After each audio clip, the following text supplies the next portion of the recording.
আসসালামু আলাইকুম, welcome back to my channel cooking show by Shahana. আজকে আমি তৈরি করে দেখাবো খুবই মজাদার ফ্রাইড রাইস। আমার টিউটোরিয়ালটি ফলো করলে আপনারা বাসায় বসে রেস্টুরেন্টের স্বাদের ফ্রাইড রাইস তৈরি করতে পারবেন। এভাবে ফ্রাইড রাইস তৈরি করলে এতটাই টেস্টি হয় আপনাদের আর রেস্টুরেন্টে যেতে হবে। এবার আমি একটি পাত্রে 1 কাপ পরিমাণ পোলাওয়ের চাল নিয়ে নিয়েছি।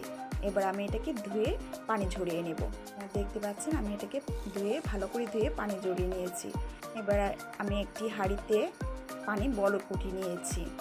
পানির পরিমাণটা একটু বেশি দিই, না হলে রাইসটা ঝরঝরে হবে। এবার আমি পোলাওয়ের চালগুলো পানিতে দিয়ে দিচ্ছি। পানিটা বলক ওঠার সময় আমি 1 চামচ সয়াবিন তেল আর লবণ দিয়ে দিয়েছিলাম, সেটা ভিডিওতে আসেনি। এবার আমি পুরো চাল দিয়ে হালকা একটু নেড়ে চেড়ে ঢেকে দেব।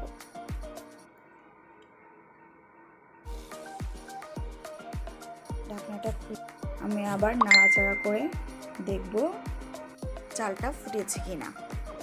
আপনারা দেখতে পাচ্ছেন চালটা ফুটেনি। এবার আমি আবার ঢাকনাটা দিয়ে কিছুক্ষণ রান্না করব। কিছুক্ষণ পর আমি আবার ফিরে এসেছি। এবার দেখছি আপনার চালটা মোটামুটি সিদ্ধ হয়ে এসেছে। আপনারা দেখতে পাচ্ছেন চালটা 80% সিদ্ধ হয়ে গিয়েছে।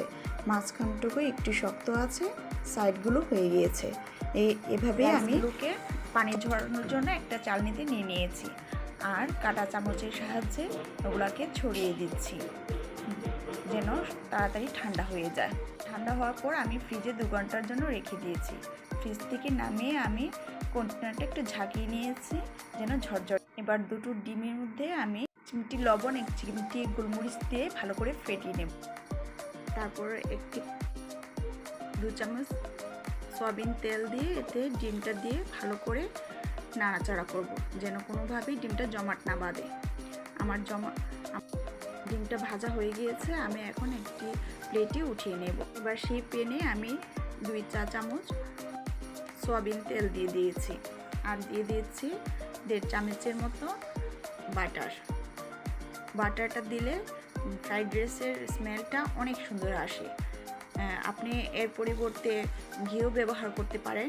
ঘি এবং বাটার দুটোর মধ্যে একটা ফ্রাইড রাইসে দেওয়ার চেষ্টা অবশ্যই করবেন, তাহলে ফ্রাইড রাইসের স্মেলটা অনেক সুন্দর আসে, একেবারে রেস্টুরেন্টের। এবার আমি এতে 1 চা চামচ রসুন টুকরো করে কেটে দিয়েছি।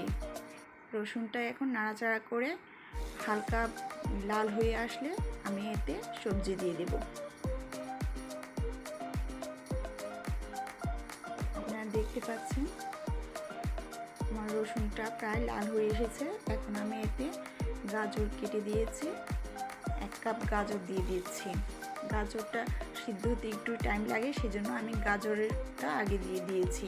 গাজরটা হালকা সিদ্ধ হয়ে এলে আমি দিয়ে দিচ্ছি একটি মাঝারি সাইজের ক্যাপসিকাম, লাল ক্যাপসিকাম, আর একটা ছোটো সাইজের সবুজ ক্যাপসিকামগুলো আমি লম্বা করে কেটে নিয়েছি। আপনারা চাইলে টুকরো করেও কেটে নিতে পারেন, তবে আমার কাছে মনে হলো লম্বা করে কেটে দিলেই বেশি দেখতে ভালো লাগে।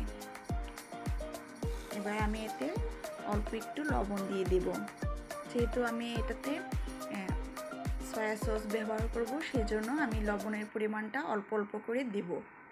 এবার আমি এতে 1/2 কাপ পেঁয়াজ কুচি দিয়ে দিয়েছি। দিয়ে আমি এটাকে ভালো করে নাড়াচাড়া করব এবং আমি চুলার আঁচটা শুরু থেকে হাই হিটে দিয়ে দিয়েছি। এটা শুরু থেকে শেষ পর্যন্ত হাই হিটে দিয়ে রান্নাটা করতে হবে। এবার আমি এতে ভেজে রাখা ডিমগুলো দিয়ে দিচ্ছি আর দিয়ে দিচ্ছি রাইস। এবার আমি এতে গোলমরিচ দিয়ে দিচ্ছি 1/2 চা চামচ আর দিয়ে দিচ্ছি 1 চামচ সয়া সস আর দিয়ে দিচ্ছি 1 চামচ টমেটো সস দিয়ে আমি ভালো করে নাড়াচাড়া করে সবগুলো একসাথে মেশাবো এবং চুলার আঁচটা শেষ পর্যন্ত আমি হাই হিটে রাখবো। আর দিয়ে দিচ্ছি 3-4টা কাঁচামরিচ আমি লম্বা করে কেটে দিয়েছি। আপনারা চাইলে টুকরো করেও কেটে দিতে পারেন। আমার রান্না প্রায় হয়ে এসেছে। ফ্রাইড রাইসের সবজিটা পুরোপুরি সিদ্ধ করবেন না, যেন ক্রাঞ্চি ভাব থাকে সেই অনুপাতে সিদ্ধ করবেন। আমার রান্নাটা প্রায় হয়ে এসেছে। আপনারা দেখতে পাচ্ছেন কত সুন্দর আর ঝরঝরে হয়েছে। আমি এটাকে ফ্রাইড চিকেনের সাথে সার্ভ করেছি। আপনাদের দেখিয়ে দিচ্ছি কতটা ঝরঝরে হয়েছে। আপনারা দেখতে পাচ্ছেন কতটা ঝরঝরে হয়েছে এবং খেতে অনেক মজা হয়েছে। এটার স্মেলটা একেবারে রেস্টুরেন্টের ফ্রাইড রাইসের মতো। আমার এই রেসিপিটা আপনারা একবার হলেও ট্রাই করে দেখবেন। আশা করি আপনাদের কাছে খুবই ভালো লাগবে। আর আমার এই রেসিপিটা আপনাদের কাছে যদি ভালো লেগে থাকে তাহলে অবশ্যই লাইক, কমেন্ট এবং শেয়ার করতে ভুলবেন না। আর আমার চ্যানেলটাকে অবশ্যই সাবস্ক্রাইব করবেন। আমার চ্যানেলটাকে সাবস্ক্রাইব করে পাশে থাকা বেল আইকনটিতে ক্লিক করে দেবেন। তাহলে আমার চ্যানেলের নতুন নতুন রেসিপিগুলো আপনারা খুব তাড়াতাড়ি পেয়ে যাবেন। আজ এই পর্যন্তই। আল্লাহ হাফিজ।